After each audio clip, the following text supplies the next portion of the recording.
permanezca la tierra, que estén en pie los montes, que se repartan flores de maíz tostado, flores de cacao, que permanezca la tierra. La tierra, la naturaleza, para nuestros antepasados, morada transitoria dada en préstamo a los hombres por los dioses.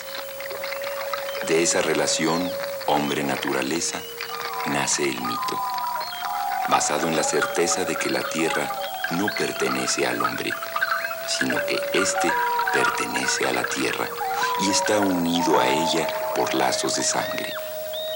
Como en una misma e inmensa familia, los montes, las flores, los ríos, los animales son sus hermanos, representación de sus ancestros y legado para sus hijos. Hombre-naturaleza, naturaleza-hombre, partes de una unidad cósmica cuyo sagrado equilibrio procuraban los ritos, música, danza, fiestas, sacrificios. Para la racionalidad occidental, la tierra debe conquistarse. La naturaleza ser un objeto de explotación y dominio. Los antiguos ritos son vistos como signos de idolatría, atraso, barbarie. Sin embargo, un nuevo mito sustituyó a los anteriores. El ritual que lo alimenta exige cada vez mayores y más bárbaros sacrificios. Tras una concepción del desarrollo entendido como mero crecimiento económico, como proceso de acumulación e hiperconsumo, el hombre parece haber olvidado que la naturaleza es la base material de su existencia y que al deteriorarla atenta contra su propia vida. Así, el equilibrio del medio ambiente se presenta como contrapuesto al desarrollo. Podría ser de otra manera si las relaciones de los hombres entre sí y de ellos con la naturaleza no estuvieran guiadas por criterios de explotación y de dominio.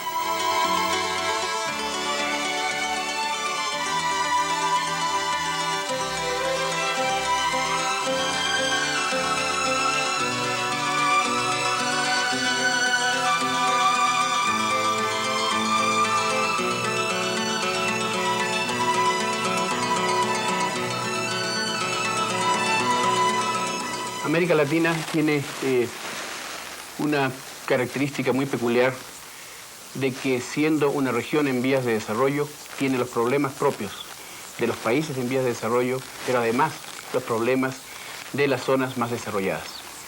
Me explico por qué.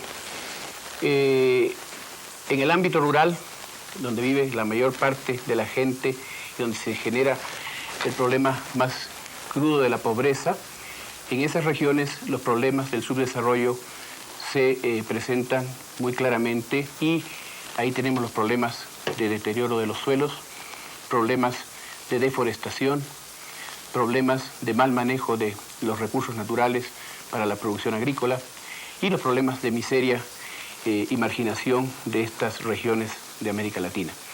Pero por otro lado, en el deseo de desarrollarse, América Latina ha construido dentro de su propia región zonas metropolitanas, zonas de desarrollo industrial que causan problemas de contaminación del aire, contaminación del agua, contaminación de los suelos.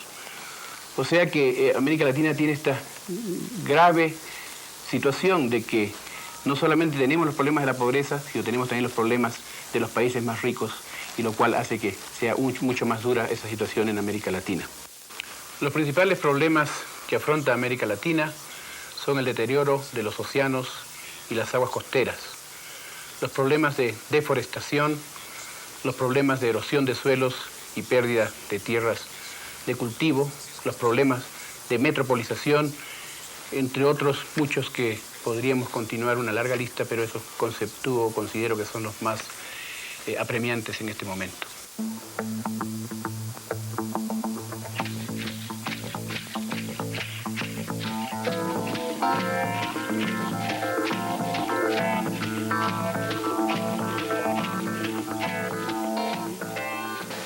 La contaminación marina, en general, desde hace más de 20 años, ha tomado una gran importancia, dado que muchos países está basada su economía en la explotación de los recursos marinos y principalmente los costeros. Aparte de los costeros, incluimos a las lagunas, estuarios y ríos que desembocan hacia el mar.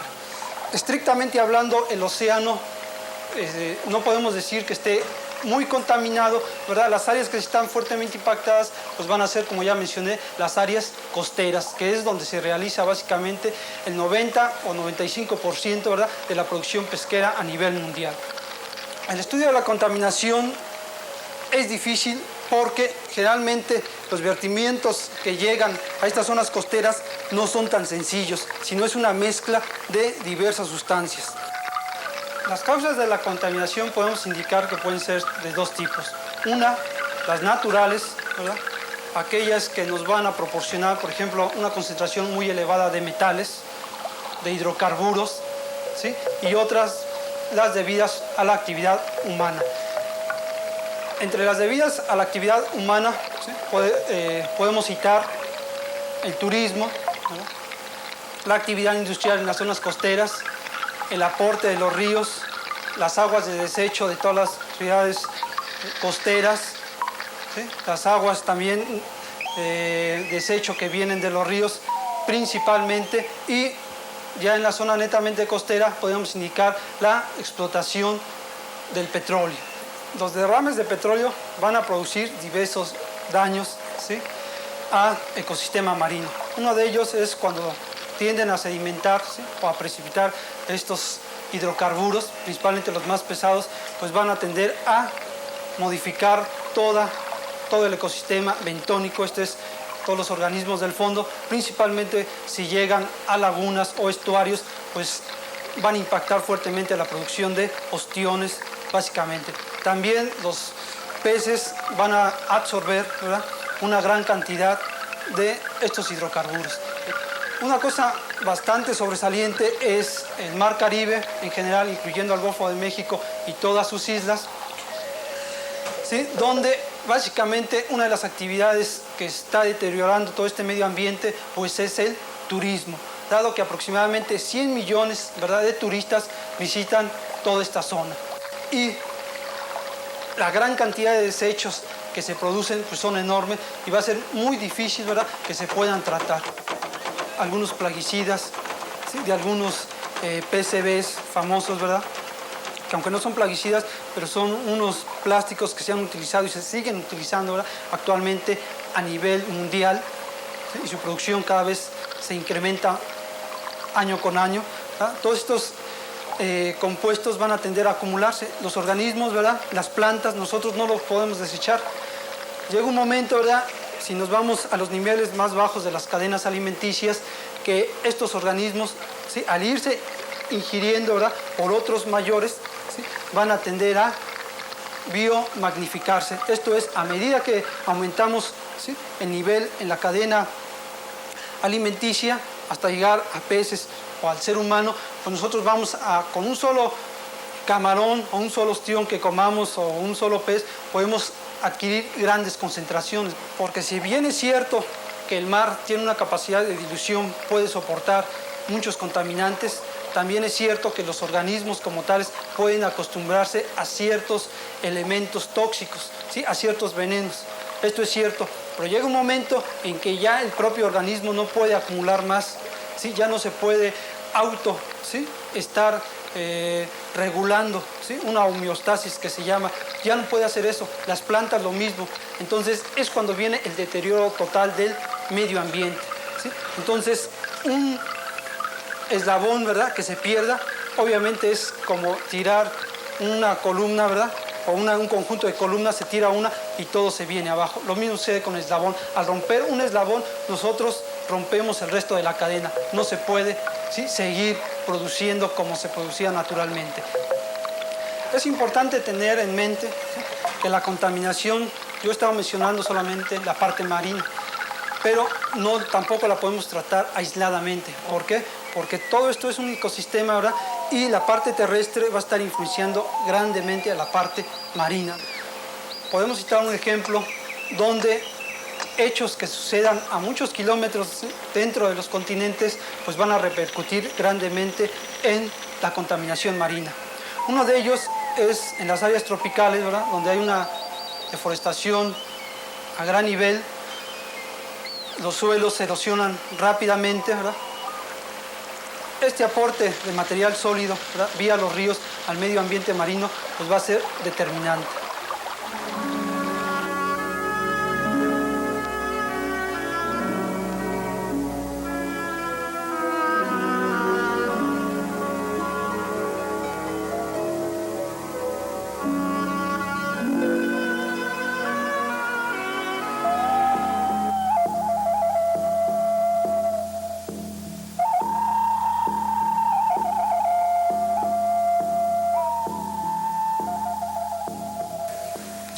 En los últimos años, los estudios que se han hecho usando sensores remotos, por ejemplo, y los estudios hechos en campo por los ingenieros forestales, nos permiten saber más o menos la superficie total que se ha deforestado en América Latina y el Caribe. Y según un estudio reciente, que es el estudio de FAO y NUMA, alcanza quizás entre 4 y 5 millones de hectáreas al año. Esto equivale como a una superficie equivalente a todo Costa Rica. Y aquí lo interesante es que no solo las superficies, sino los volúmenes y sobre todo las tasas que adquiere esta deforestación al año tienen un impacto ecológico muy importante. Entre los países con un problema más agudo de deforestación, pues están los países centroamericanos, están países como México, como Colombia, en donde, digamos, la superficie del territorio nacional ya sufre un problema bastante alto de deforestación. No sé qué piensa usted, pero el problema de la deforestación también está ligado, sobre todo, con la incapacidad para reforestar. Generalmente no existen, fundamentalmente en el caso de las regiones tropicales húmedas, no existen conocimientos como para poder repoblar, hacer un repoblamiento de las especies principales. Y no tenemos actualmente formas de reponer todo lo que se pierde año con año. Yo creo que estos son fundamentalmente datos recientes que habría que corroborar, pero nos están dando ya una idea de la gravedad del problema de la deforestación en la región. A mí me gustaría añadir dos aspectos de la problemática de la deforestación. Por una parte, el mal uso del recurso. Esto es un aspecto esencialmente social. En general, la deforestación, como se hace, implica el profundo desperdicio de un recurso forestal. Pero también el impacto que esto tiene sobre la riqueza genética, sobre el patrimonio natural. Cuando se habla de reforestar, se habla de plantear un cultivo con árboles. La reforestación nunca sustituye al bosque original, a la selva original. Si nosotros plantamos eucaliptos, que son árboles australianos, no podemos pretender de ninguna manera tener la riqueza genética que existía antes en una selva tropical húmeda. La riqueza genética, considerada en esta forma, es una parte del patrimonio natural de un país, de una nación, de una región. Es quizá la parte más importante porque es una parte que el hombre no puede reponer.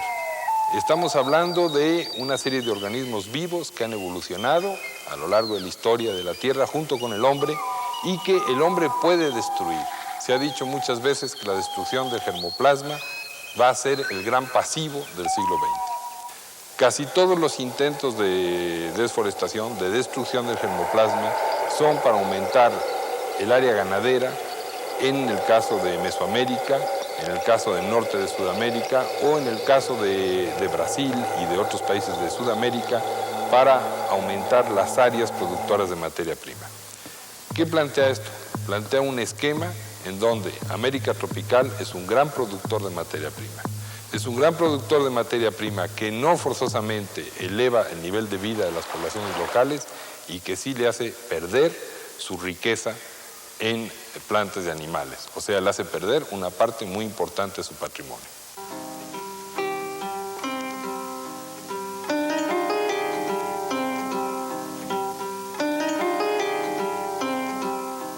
problema de la ganadería extensiva es muy interesante. Se sustituye una selva que puede tener altos rendimientos utilizada de otra manera, incluso utilizada en una cierta forma agrícola, una cierta forma de cultivo. Se sustituye una selva por una simplificación enorme del ecosistema. La selva se quema, se quita y en su lugar se introducen pastos africanos. Aparte de todo, el rendimiento va a ir disminuyendo. La cantidad de nutrientes que se pierde se conoce muy bien, es rápida, en pocos años cada vez va a haber menos cabezas de ganado por unidad de superficie. Pero además se crea un sistema social muy especial porque este ganado va a tener efectos, por una parte, de reducción de la población rural. Hace falta muchas menos gentes para manejar la ganadería que para manejar la agricultura, o sea, va a impulsar el abandono del campo por una parte de sus pobladores, pero además los que quedan no van a tener un esquema de bienestar. Los que quedan van a disminuir su calidad de vida. Esto se sabe bien, por ejemplo, en Costa Rica, que se ha destruido un buen porcentaje de las selvas en los últimos 10, 15 años, ha disminuido el consumo de carne por habitante. Y si fuera por habitante rural, el consumo sería todavía menor. ¿Qué pasa con esto? La ganadería está subvencionando una política demográfica de cuidado de las ciudades, pero además está subvencionando la vida fuera de la región. Se ha dicho, existen pruebas muy bien documentadas, que la destrucción de nuestras selvas subvenciona las hamburguesas baratas que se comen en Estados Unidos. Es un caso totalmente evidente, es carne mala, la carne mesoamericana, que sirve para hacer hamburguesas baratas. Entonces se nos plantea a nosotros, latinoamericanos, se nos plantea el gran problema de que estamos viendo perder nuestro patrimonio.